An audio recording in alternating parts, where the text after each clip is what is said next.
Hey, good morning, everybody. Happy Monday to you all. I'm here with a former client of mine, actually, Mark Gutierrez, and he is the founder of Mindshift Mark, and he's a leading voice in the real estate photography industry. He's based out of Chicago, and he's photographed more than 12,000 homes and built a reputation as a trusted visual branding partner for top performing agents and teams. Mark helps entrepreneurs strengthen their mindset, use data to guide decisions, and create clear separation in crowded markets. Through coaching and education, he mentors business owners on client retention, brand consistency, and long-term growth. And today, Mark operates 3 revenue streams as that industry leader, educator, and event photographer supporting independent creative startups. Welcome, Mark. Thank you. So glad to be here.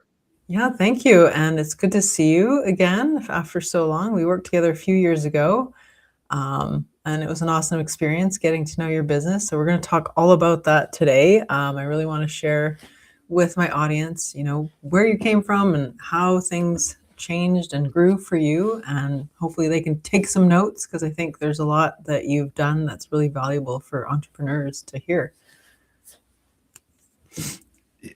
Yeah. It's been crazy. I don't even know where to start because it all kind of. Well, let's start at the beginning. So before we'll talk about where you are right now, but before you were shooting thousands of homes and doing all that work and coaching other entrepreneurs as you do now, what were you doing and what experience did you have that led you here? Okay, we'll try to do the quick form. I first off, I was a terrible student in school, but what I did enjoy doing was I enjoyed drafting. I enjoyed drawing. So it was pretty much one of the only classes I passed, and it was one reason I went to school. That, and I was into sports.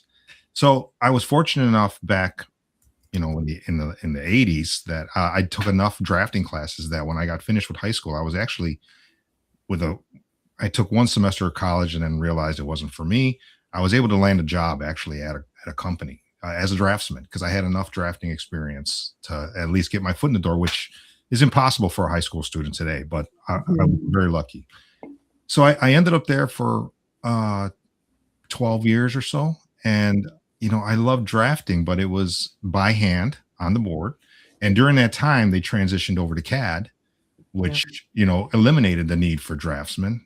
And they kept promoting me from draftsman, product designer, design engineer, but I was a terrible student. So it was every day a struggle going to work, knowing that you were just inferior to where all your other people, because they weren't relying on what I was hired for. But they didn't, they were, it was a good company. I learned a lot. I learned a lot about business. I learned a lot about how to present myself professionally and things that really helped guide me later on because I didn't have that experience growing up. So again, I do that for 12 years. And it just wasn't for me. At the same time, in Illinois or in the country, we started seeing roller hockey, which I was a huge fan of. So while I'm working in engineering, I'm starting developing roller hockey leagues in Illinois at night. So eventually I did that for a couple of years, just nights and weekends, and was getting ready to quit the engineering because I hated it. And was also having a fallout with the guy that owned the rink that I was running the leagues in. So I was getting ready to quit that too and try to find a new job. But the guy that owned the owned the building came to me and said, listen, I'm getting ready to get rid of this guy also. How would you like to take over the whole business? Not only the roller hockey, but the roller rink. Oh, wow. So I actually leased the business and took over and developed my roller hockey, but also developed roller skating, kids parties, and all these other things. So wow. So that's where my first endeavor into entrepreneurship and business, and but I constantly look for opportunities, and I constantly find weird angles. Yeah, you just seem to just go for it, like no fear. Does that kind of describe you? Yeah, I'm very I figure like, give me the opportunity, we'll figure it out. Okay. That's kind of how I do things. So jump out of the plane and build the parachute on the way down. That's an essential entrepreneur skill for anyone listening, just so you know. I think. I think so anyway. Yeah. So, I did that, and I ran the leagues for 5 years, then I owned the business for 5 years. And an opportunity came up the guy wanted to sell the building. I wasn't in the position to buy the building. So somebody else bought the building. I ended up, for 5 years, I was actually a general manager at another facility, then shifted over to a different facility for another 5 years. And then during the second 5 years, I took up photography professionally. So I was doing school photography, which I don't recommend to anybody, but uh, I can see why. it was an entryway into being a professional photographer. So I ended up doing that for a while. And then an opportunity came up to do this real estate, which I didn't know too much about. But during my drafting days, I've always loved architecture and design. Yeah. So I had a pretty good eye with it. And I ended a couple really big clients my first few months. Hmm. And it just went on from there. Oh, interesting. So what brought you from roller rink and roller hockey and drafting to photography? Well, Um, even when I was at the rinks, you know, let's see, even my own roller rink, I had my two sons. So, I'm just capturing them and everything they're doing, and I just really loved photography. And then I utilized the photography while I had the roller rink. I was, shooting kids' birthday parties and shooting all kind of events there. So, and then when I got into being the general manager, I'm shooting all the sports, which I enjoyed. And then as I became more interested in it, I'm shooting concerts and I'm shooting things of fun, fun things to shoot. So okay. that's where the passion came for photography. Okay. So you really leaned into that. You started your business. You said you landed a couple of big clients to start, and then you ran with it. And you've been doing that now for how long? 14 years. Okay. So this is your Yeah. thing. Yeah. Yeah. Yeah. So you landed on this. So tell us about the early days. So real estate photography, you're shooting a lot, long days. Like tell us what that was like before you started doing what you're doing now, which we'll also talk about. Well, when I first started with the company, my driver it was the biggest real estate photography company in the country. And what we do is you're independent. They send you a job. And unlike a lot of the other competitors, they encouraged us to build relationships with the agents. A lot of the other companies, they kind of they frown on that because they're afraid you're going to steal the clients. Right. This company, they were pretty smart about letting us build the relationships. So when I got there, my goal was to be the busiest photographer in the country, which was Mhm. we were based out of Chicago, so a lot of our business was Chicago, but we were all over. So my third, fourth, fifth year, I was shooting over 1,500 houses a year. Holy So, smokes. I was, again, my boys were older, grown up. So I was able to work 7 days a week. I didn't have any restrictions on weekends, and I wasn't coaching their sports any longer. So I was available. So, and I really enjoy what I do, and I really enjoy working with people. But after that third year of 7 days a week and many hours, um, I started to realize that maybe I should start thinking about working smarter, because it wasn't, even though I Mhm. had long-term relationships, I was so bogged down in volume that my good agents were suffering because the one-off agents that didn't necessarily respect what I was doing, uh, they were clogging up my schedule. And it wasn't necessarily respectful work for a lot of those agents, because they just wanted an order filler. And at that time, I was content being an order filler. Right. So, but I started to learn the value, and the one good thing that I did from early on was, and I never really learned it in school. I don't know. It was just a way for me to control what I was doing. I always tracked my data. I always Mm. tracked every job I did, what they ordered, who they were, what Yeah. product I was giving them, all that stuff. So I always had a history. Um, so after that those 1,500 years, I started saying, okay, I'm not going to shoot the low end packages any longer. And I'm not going to do all these things that were not efficient for me, because I could look at the data and say, okay, I'm not making any money doing this. Mhm. I'm going to break even. Okay. So then Yeah, I started to modify my job in that regard there. that's smart. Yeah.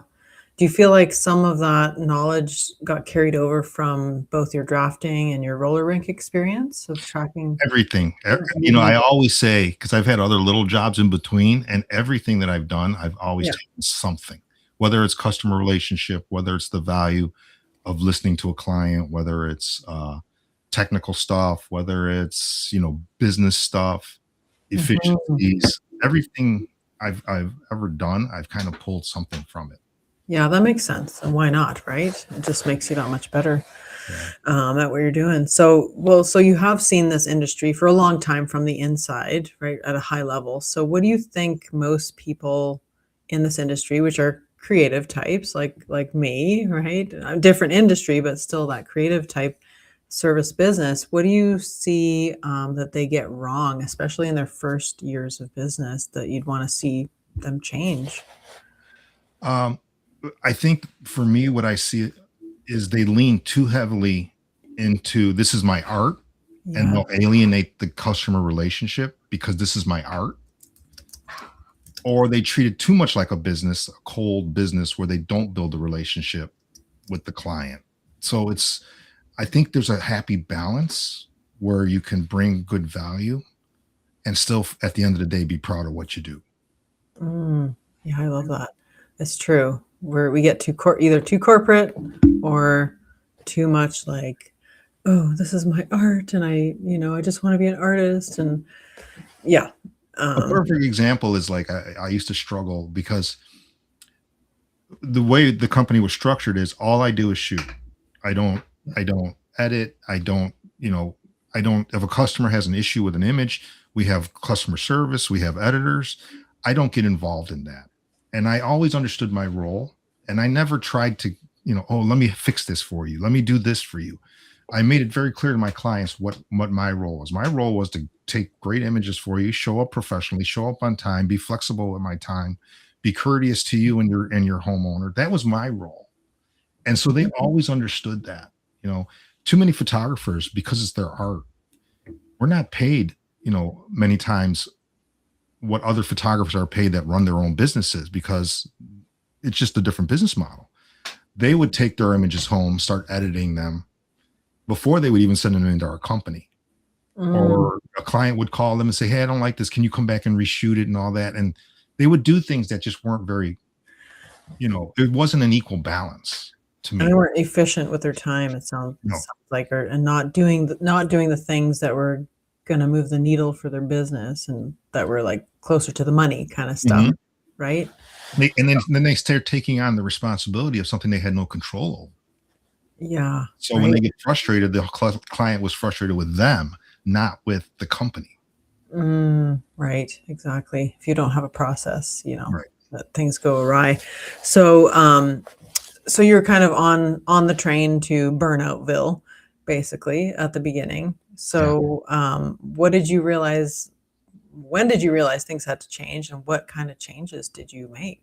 Well, again, when I looked at the data and I said, okay, I'm going to cut these other bottom packages out. I'm going to cut these sorts of agents out. Um, how is that going to affect my bottom line? How much free time am I going to have? How much, you know, quality of life? How does that change? I started to see my revenue per job was going up, and then the amount of time I had to do other things was going up also. And when a client would call me, a good client, say, "Hey, can you get me in tomorrow?" I could. Right. You had that free time to dedicate to those ideal clients. So Right. was there any scarcity mindset at the time? Because I know a lot of creatives, they want to do this. And I did this early on in my business as well. I had to make that shift for like, who do I really want to work with and only go after those. But there is a bit of scarcity mindset, like, oh no, I ended up letting go of a couple clients and that was scary, right? Yeah. And I know you did this at the beginning as well. So how did you feel and how did you deal with that scarcity issue? I was fortunate because the scarcity didn't come from my top end agents. I think they appreciated those changes.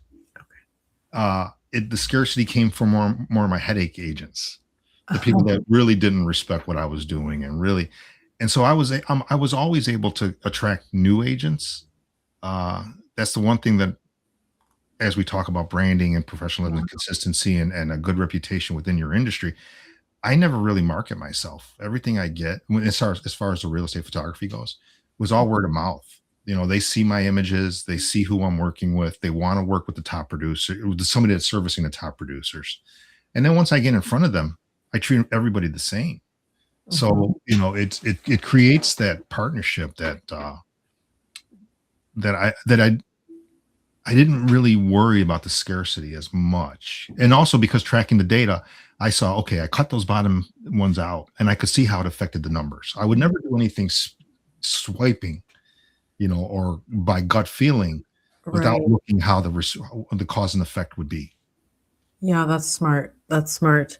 Um, I was going to ask another question. We will talk about your brand and how you develop that. Um, I can't remember what it was. Such a good question. I should have wrote it down. But as we're talking about the fears and stuff, but yeah, tracking everything and seeing that'll give you the confidence to move forward, right? If you're actually seeing what's working. And I Right. think a lot of creatives, we don't really do that. We're not really good at that. I think I remember what I was going to ask.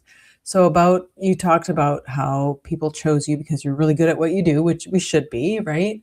Um, but you also had that business sense. So do you feel like a lot of business owners relied really too heavily on their craft and not enough on developing their business sense and can work to their detriment? Yes, Mhm. absolutely. Especially in my field, with photography and working for a big company, we would have meetups and we would have conversations with all the other photographers, and they would get so hung up on, well, the lighting and this and that, and not enough interest on, well, how, your lighting is not necessarily going to bring value to that client.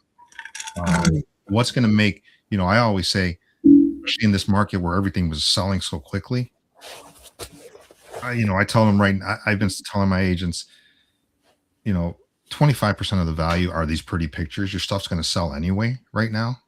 But what it is going to do is it's going to create a separation to help you get the next five listings. Exactly. And that's where the value comes in. Now in a tighter market, that number may flip. Pretty pictures might help you sell this, and that value might be 70%, and the 30% will help you get the next listings because it's going to be such a tough market. But we need to understand, or as photographers in my company, we needed to understand that. And I don't think enough photographers really understood that, or even if they understood it, they didn't have it wasn't a priority to them. It was the art, and sometimes they get lost with that. Yeah, it's hard. And then people like me who are, branding people and designers, we sometimes are too sensitive as well. And we get emotionally caught up in our work. And if the client asks for a change, it feels like an insult, but it's like, yeah, we have to just think about our craft a little bit differently because you're in the business world and you're working. Yes, you're providing your expertise to the client, but at the end of the day, if they really don't want to take your advice, I mean, you're not going to hold a gun to their head either, No. right? So, And I I shoot for really high end agents that do high volume, high dollar amount, to I still shoot for a lot of startup agents, and it's the whole gamut, and it's treating them all equally, and understand they have different needs, and try to bring value at all the different needs, and understand that new person on their first or second shoot and their first or second listing, they're still losing money. So to help mhm, educate them and help bring value to them, uh, the same as I do with the high end agents, you need to understand that role, whatever you're doing, whatever kind of entrepreneurship or whatever kind of, especially in the arts, I think. and when most of your jobs come from word of mouth and referrals, you really need to focus on that relationship. And I don't want this to be taken the wrong way when I say it, but when you take a job, you kind of have to, without being disrespectful or not serving that client well, because you want to do that, but I almost look at it like you kind of want to look beyond the sale too. Like, will this person be a good referral partner for me? Will they be a good long-term partner for me? And maybe we should talk about that. Like, what does a good partnership look like? What are you looking for when you're getting into these types of relationships as an entrepreneur? Yeah. That's the thing too. And I'm a little spoiled because I have such a good client base, but Yeah. I'll talk to agents, especially if I know their history or if they're a new agent, and I'm kind of blunt, and sometimes it may come off the wrong way, but I'd rather be honest from the beginning. Um, I they'll get a really big listing, and but they don't have consistency in their branding. Mm, So, their other 20 listings or 10 listings they had, they've cut corners, their branding is terrible. They don't spend the money on good photography, but this one they want to because it's a nice one. right. I'm very blunt with them and say, listen, if you're just looking for an order filler, I appreciate that you value what I do, but we're not going to be a good fit. So I suggest you go with somebody else that because if you're looking for somebody to up your branding and be consistent, Mhm. I'm a visual branding partner. You're looking for just an order filler, Oh, that's smart. you know. And sometimes they appreciate that and they'll give it an opportunity. We'll do some shoots together and sometimes it ends up being a really nice long-term relationship. And sometimes it may turn them off, like, and I'm just, kind of pompous or whatever. But I just think that setting that, but I'm in a good position where I can do that after 14 Right. years, after 14 years. Yeah, that was going to be another one of my questions. It's like, okay, a new entrepreneur that's starting up their photography business right now. What do you suggest they do? Because you got to eat, but you don't want to build this business that's this monster that you've created that you hate to, go to every day. So what do you suggest they do? How do they build the type of relationships with the type of clients they want, but also have enough income? Yeah, the three things that I always say, because I talk to a lot of I'm on the advisory board at the college, and I tell them, one, be consistent, you know, consistent and professional. That's one. Track your data. You'll want to know what you're doing this year when next year rolls around, and Mhm. you want to make these decisions based on data. Because I know if I were to make these decisions based on my gut feeling, Mhm. understanding different cycles of the year, understanding different things in the society that are happening that are affecting your business, you're going to make the wrong decision. Mm. You know, uh, and uh, and try to figure out. Well, I guess this kind of ties together, but really, really, really understand your competition so that you price and you bring the value that's going to create separation. You need to have separation. You need to figure out a way, even if it's small at first, and that's where the tracking of the data comes in, because it may change next year. Because I changed several times before I really kind of honed in on what was important. Uh, but those are the things that I tell them. Whatever they're going to go into, you got to figure. That's the only foundation I can give somebody new that has Mhm. helped me quite a bit. Yeah, so like data, consistency, and separation. When looking at data, what kind of pieces of data other than revenue are you tracking? Is there anything specific to look out for? Uh, well, for you know, in the beginning, you can't attract too much data. Right. And don't lock yourself in. Like I said, I used to track things that aren't important anymore, and I modify it, but I keep some basic things the same. I can tell you how many jobs I did 13 years ago this week and who they were for, what company they were with. I mean, I can tell you all that. And what value that has. Sometimes it has value, sometimes it doesn't. But as markets change, it gives you a sense of comfort sometimes when you think you're down, but you're actually up. You know, Yeah.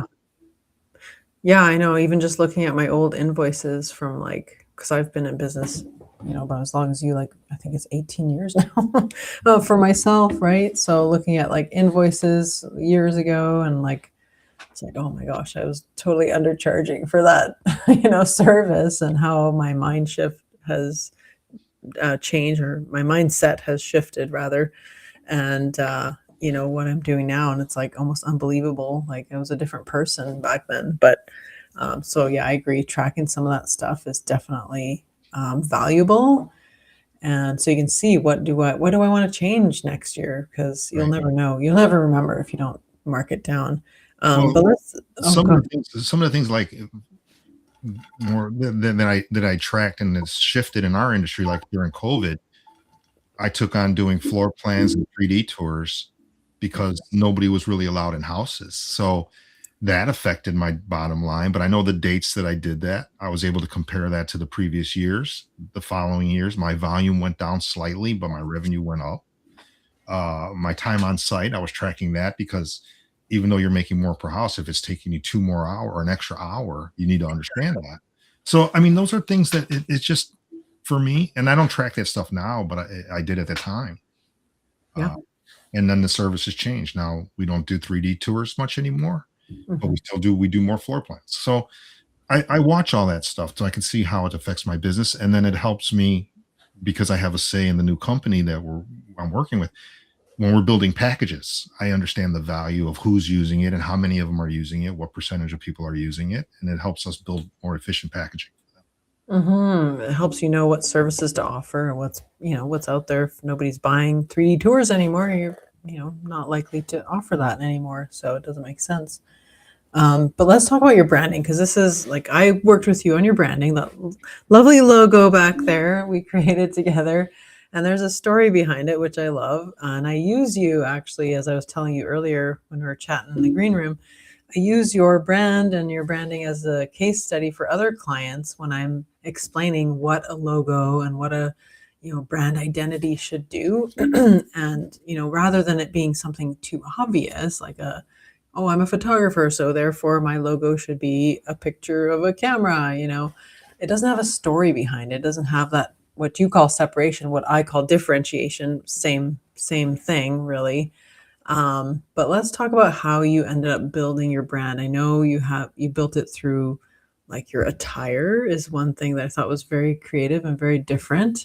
But talk to me about that as you're now um, taking on different kinds of clients and tracking all that kind of stuff. How did you build your brand, your own visual brand, I guess, around that?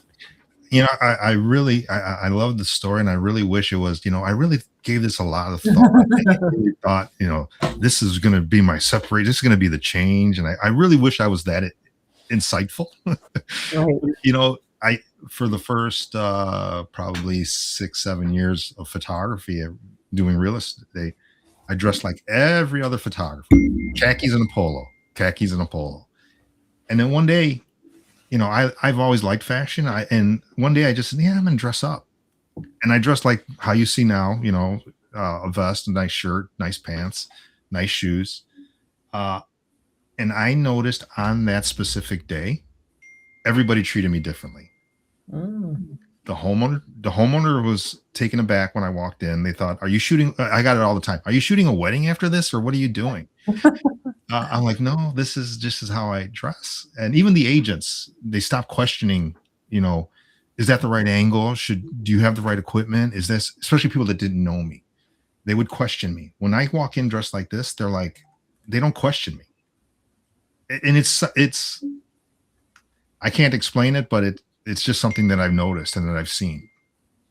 So, uh, um, that, what I learned immediately, or what I came to realize and appreciate immediately after that, within a few months, was the reaction to the agents and to the homeowners and the agents was the fact that I learned very quickly it helps me and my brand, but it helps my agents because Mhm.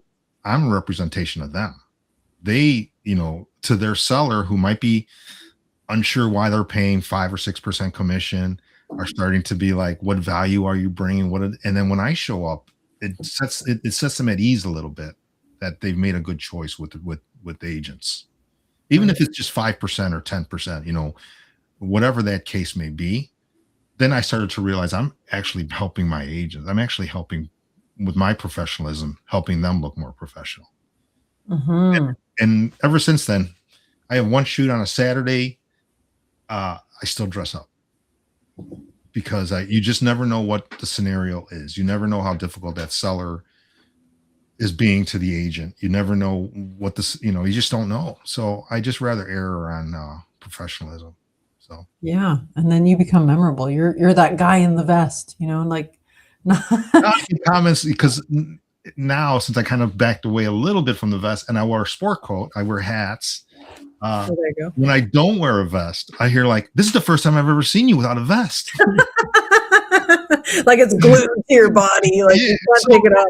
but it's always a topic of conversation, whether it's the Oh, I hats love or the that. shoes or the vest, to the point where I'm just fascinated by it That's because so it's good. just clothing, and you know what? To be quite honest, it takes me just as long to put this on as it does shorts, a t-shirt, and a baseball hat. Right? But it's that differentiation, and it's what do they say? Dress for the job you want, not the one you've got. So if Yeah. you're leveling up your business, you might as well look the part in leveling up, And right? then when talking about the logo that you've so beautifully created, and I love it, was I had several agents early in my career because I was shooting so many houses uh, and all different price demographics with all different agencies. They still to this day they'll ask me, "What do you think the house should be priced?" Or "What do you think about this?" Or "What do you think about that? What's going on in the market? What trends are you seeing? What trend?" Because they know I do high volume to the Right, point where a couple of them would call me the canary in the coal mine. right. And that's where the logo, the idea for the logo was, and I like it because I enjoy the industry. I enjoy knowing. I enjoy seeing the trends, the interest rates, the NAR lawsuits, all this stuff. I That's the other part of balancing your art with business is to understand and service the industry that you're in, and from your agent's eyes also. So to help them. True. If you have a niche, you should understand that niche and be the person that they come to, that they trust, that they know understands them the Right. best, right? Um, yeah, I love that you told the story about the canary in the coal mine and the logo. This is for anyone listening. This is what your logo should be. It should have a good story behind it. It should make sense. It should tell a piece of the story of your business. So you Yeah. stand out, right? Um, so for entrepreneurs, so you kind of happened upon this whole vest thing, right? So I know you do some speaking engagements and you do some coaching and mentoring.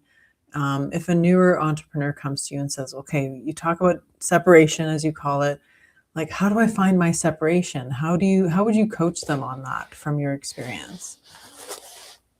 It, it's tough to do because as we were talking about a little bit earlier, it's not necessarily just photography. With photography, it's I've talked to some new photographers and I'm like, well, what services are you offering that I don't offer? And if you try to compete with my company on price, you're going to lose because we have corporate contracts. We have, I know what we charge. I know we undercharge in some cases.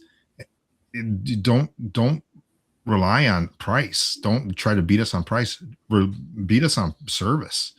You're an Mhm. independent. You're an individual guy that if they call, they'll pick up the phone. They're going to get you, and you're the one to be able to answer the questions. You're going to be the one that's going to be able to fix the product or whatever they need. Mhm. But understand who you're competing with and create. That's how you got to build that separation.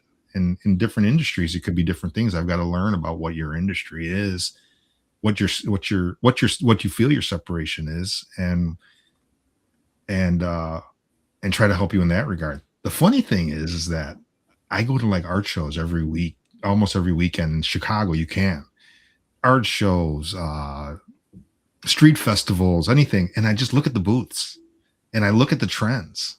And I Mhm. look at, like, oh my God, this year, these really cool coasters with all the Chicago stuff are really cool. But 5 years later, when there's 20 booths doing the same stuff, it's like, how do you create separation? What's Yeah. any different from yours than the rest?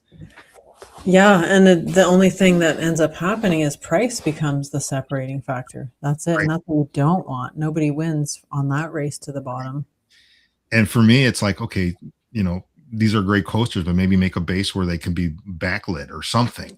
You know what I mean? It's just how do you take what you have, what your art, and then create some kind of separation with it? And separation that's also valuable to the client, like what you said, like, I make them look good, and people like that, right? You're thinking about them, not just you.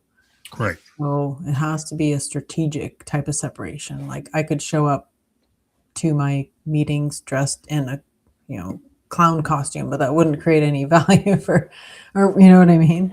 Well, because I used to do a lot of mentoring and teaching for my old company and real estate photography company that I'd been with for until this last year, um, with all the other photographers. And I would tell the photographers a lot of what I've done in my business It's based on a whole triangle effect. It has to benefit me personally, whether it's price or consistency or efficiency. It has to benefit my company that I work for, so it's not going to burden them with headaches or problems, and it has to benefit my client. And I find that any change that I made to my process or products, if it didn't balance, if that wasn't equal, it didn't have longevity because somebody Mm, was going to get frustrated and it wasn't going to last. right. So let's talk a bit about that because you mentioned about passion fuels growth, but business thinking creates longevity. How can a creative entrepreneur tell when passion is helping them or hurting them? And how do you balance that? Um, that's where the data comes in. I think the data is really the driving force for that. I think it's important. How that happens, uh, I think that's basically a resultant of having the mindset where where you look at, I love my art, but if I don't get compensated for it, and if I don't have, um, I'm going to start to resent it.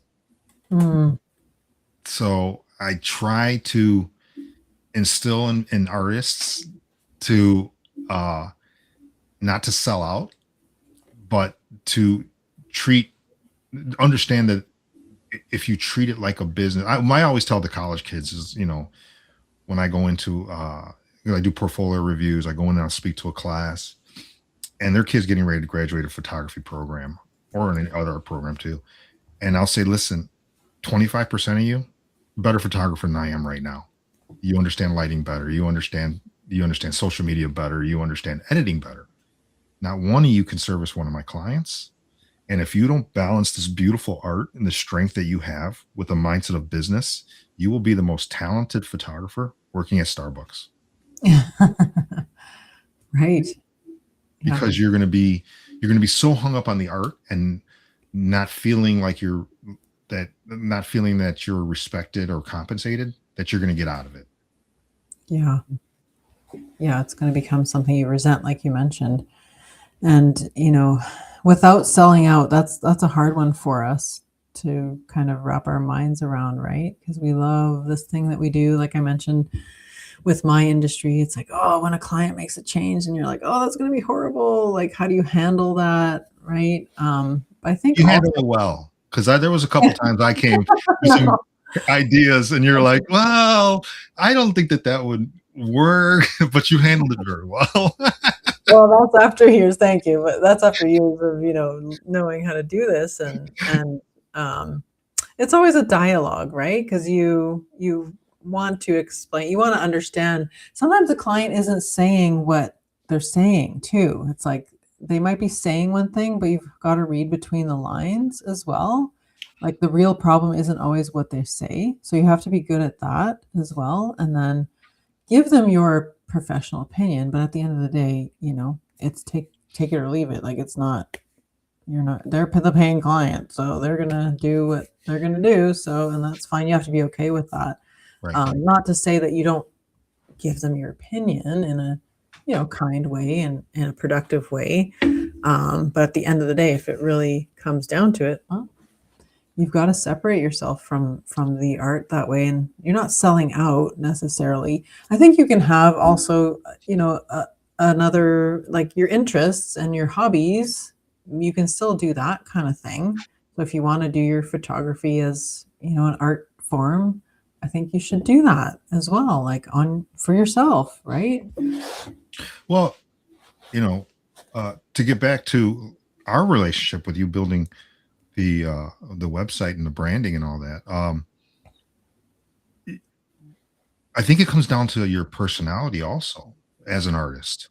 You know, you you got to also balance it with a, a considerate personality, something that's going to instill confidence in what you're doing. All these things. You can't come off like I'm the expert because you're going to shut that client off. Yeah. But when you start to build that trust and you start to feel like you're heard and you're trusted, uh, you can get your point across because they respect you. Like I found with when I first started with real estate photography, they would order a package and I would get there and I'm like, you don't need something that big. Let's tone this down, because we don't need that many images on this house because more images are going to make it look worse. Mm, Just hit the highlights. Let's do this and let's save you some money. Because the next time when I go there and I say, this one needs more images, they trust me. right. Because you've been honest with them. Right. Yeah, So that that's makes that's sense. another big important factor is to Yeah. build that trust in that in you as an artist. Yeah, absolutely. Absolutely. That definitely is the way you want to go.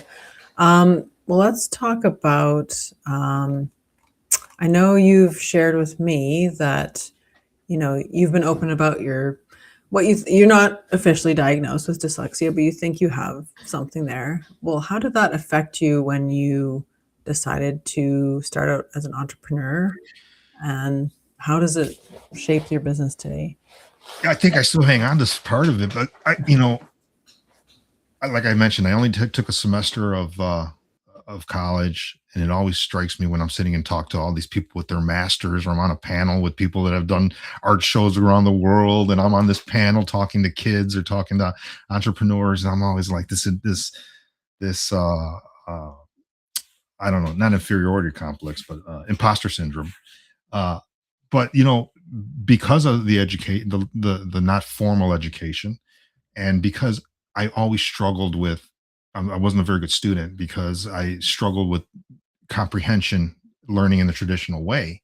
That's why, like you had mentioned, I just do. I just, all right, let's figure this out. Let me figure out. Give me the camera. Don't give me the manual. Just give me the camera. Uh, uh, and I've always, even with all the jobs I've taken, even as far as running the league, when inline hockey league, I ran the league. I hardly made any money running the league, but I've always gone into every single one of my jobs, even even the photography. Give me the opportunity. Let me prove to you what I can do, and then we're going to reevaluate my compensation. Every job I've done that way because I feel that I the imposter syndrome kind of drives that, but I also have the confidence to know that I'm going to do a good job. I'm going to find efficiencies. I'm going to find quality in what I'm doing. I have confidence in that regard, but I have insecurities in another regard. Oh, we all do. Yeah. Trust me. I have I have a small group here of ladies that we get together, just entrepreneur ladies, and we did a limiting beliefs exercise last week. And it was amazing what came out of like people that everybody had something. It doesn't matter how confident you are and how great you are at your business. There's always something there to work on. Um, but so you sound like a really hands-on type of person, right? And yeah, I can see I have a little bit of that too. And you did mention in school this is very common for entrepreneurs, by the way, that we're very bad at school because it's too structured and it's like everybody has to do the same thing and we think differently, right? And I think that's what makes us good entrepreneurs. Do you feel like that's one of your strong suits? Well, a perfect example is I just got off the phone with the CEO, my new company, the owner of our new company, and we're trying to figure out some things. And like I said, I have all this data, I have all these Excel forms. Not one of them has a formula that any human that uses Excel would understand. It's all like my data, how I figured it out. And he goes, "You've got to learn Excel because everything that you have, it's so labor intensive to try to extract stuff from it." I said, "But it works for me." Right. I failed algebra 3 times. I'm like, "This works for me. This is clear to me and I understand it. I can look at this and it makes sense." Yeah. These simple formulas that you're giving me that will give me this information, I can't remember these formulas. No, I'm the same way. I'm a Mac user and I love the design of it. Of course, I'm a designer, right? So everything has to look good, not only work well, but like look good for my brain to like be able to make sense of it and use it. I hope you can't hear my dog barking back there, but anyway, he's barking. I'll let him out in a few minutes when we're done. But you'll have to wait, Otis. Sorry. But yeah, I've signed up for different tools like productivity tools and things like this, and then I get into them and I'm like, oh, this does not look like I don't like this design, right? So I don't use it. So I end up reverting back to something a little more primitive or whatever. But like you say, it works for me. So if I try to learn something and I don't like it and I'm not getting it, I'm not gonna use it. So what's Right. better to just use the thing? Maybe it's a little less efficient, but Yeah. you're actually gonna use it, right? Right. And that's what all these things like the Excel form and the way I try to just give me the opportunity and we'll figure it out. It makes me relatable when I'm talking to an entrepreneur just starting out Yeah. or an agent just starting out because I don't come in and say, "Hey, let's do it my way. This is how it works." And like I'll share how I've done it, even with the way I dress. When I go in and talk to a group of photographers, I'm like, "Listen, if I was sitting in this class and somebody came into me and said you got to dress better, I would have told them, "Hey, screw you. You don't pay me enough to tell me how to dress. This is something that I just stumbled on, and I'm telling you the results I find. Do whatever you want. Whatever makes you feel comfortable. Whatever If you don't see value in it, that's fine. I understand it, but I'm just telling you, I try to be more relatable because Yeah. I remember when I first got into photography, I went and listened to a speaker, and I didn't know what I didn't know back then. And this guy's talking about his $25,000 weddings and his 3-second shooters and all this, and I just sat there, just totally shut him off. I just like this guy. I can't relate to him. He doesn't understand me. I'll never get there. I'll never. And I totally shut him off. So I got nothing from what he had to say. Mm, And I always remember that because I never want to speak to anybody that way. right. You know. Yeah. You won't get your point across if you're just coming off as condescending to anyone, that's for sure. Awesome. Well, I think I've covered everything that I wanted to ask you, but if I were to ask you, what's one thing that every creative entrepreneur should stop doing this year or start doing this year, what would you say is like top on the list? Well, I've started doing these events now. I'm doing more event photography, not more, some.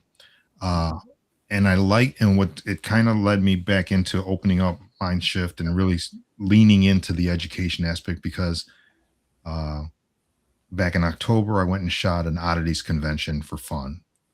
Uh, Mm, 'Cause that's the kind of stuff I shoot for fun: tattoo conventions, oddity conventions, all kind of crazy stuff. And I I posted all the images. All the performers loved them. They started sharing them. They started talking about them. They started, they really writing me really nice notes. So when they came to Chicago in December, I reached out to the guy that owned it and said, "Listen, and I was just looking for free passes for me and my wife because I was going to go shoot it again anyway because I shoot this stuff for fun." And I explained to him, I was asking him if he had it covered, for his photography, and he's like, "No." He says, "I know exactly who you are. I saw your images." He said, "What's your day rate?" So he hired me to shoot the whole event. And then as we talked, he hired me to go to Cincinnati and shoot another one of his events. And what had happened was it kind of goes back to the way I run my business with real estate photography. My intent was to shoot it from a marketing standpoint, not just cool, images of performers and things like that. But I made sure I got every vendor. I got at least one image of every vendor, and I'm talking to these vendors. I'm there for 2 days straight. right. And as we're talking, they're all entrepreneurs. Right. Of They're course. all small businesses trying to get started, wanting to someday make this their full time job. And as we're just talking and I'm conversing, uh, it's just like, oh my God, these people all need the same stuff that I needed. Yep. So, and have access to 250 vendors this week, 250 vendors this week. I'm thinking, there might be something here. So that's where this all got started. So I guess you just look for opportunities. Just look for different opportunities. Build relationships, get out there, and yeah. And you haven't done any like traditional social media marketing or ads marketing or anything like that. So it's Nothing. not, you don't necessarily have to build a business that way. So, I No. mean, yeah. Yeah, just getting out and seeing where different Yeah. opportunities are. Awesome. Well, if people want to connect with you online or book you to speak at something they're doing, where can they find you? My Facebook, for now, we Oh, Mindshift Mark, the website will be up shortly. We're going to make some modifications to get away from purely real estate photography to more entrepreneur, uh, uh, you know, um, coverage. So you can reach me on any of those, though. I'm pretty accessible. Okay. Well, I will be putting all that in the show notes so that everyone can find you and connect with you and support you online.